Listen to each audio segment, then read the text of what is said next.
सम्राट का अभिशाप। कहानी 13वीं शताब्दी।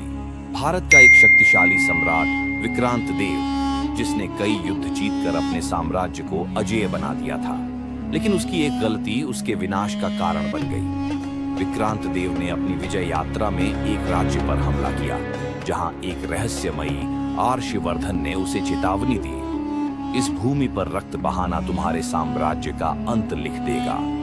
परंतु विक्रांत देव ने इस चेतावनी को नजरअंदाज कर दिया और वह राज्य जीत लिया। इसके बाद अजीब घटनाएं होने लगी। उसके सबसे भरोसेमंद सेनापति उसे धोखा देने लगे। उसकी प्रजा उसके खिलाफ होने लगी। दुश्मन जो कभी उससे डरते थे, अब सीधे युद्ध के लिए आगे बढ़ने लगे। धीरे धीरे उसका विशाल साम्राज्य ढहने लगा। इस बीच एक गुप्त संगठन काल चक्र, जो वर्षों से सम्राट के विनाश की योजना बना रहा था, अब सक्रिय हो गया।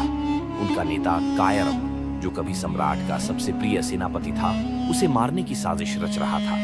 विक्रांत देव को अब यह समझ आ गया था कि वह अर्श की चेतावनी सही थी, लेकिन अब सवाल यह था, क्या वह इस शाप से बच सकता है या यह उसका अंत था?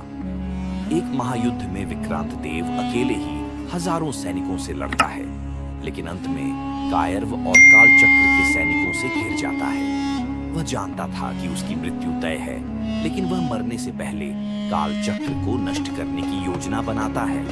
अंत विक्रांत देव अंततः वीरगति को प्राप्त होता है, लेकिन मरने से पहले वह एक रहस्य उजागर करता है। मैं मर नहीं सकता जब तक मेरा वारिस इस सिंहासन पर नहीं बैठता। और इसी के साथ फिल्म का अंत होता है, जिसमें संकेत मिलता है कि उसका एक उत्तराधिकारी जीवित है, जो आगे की कहानी में बदला लेगा।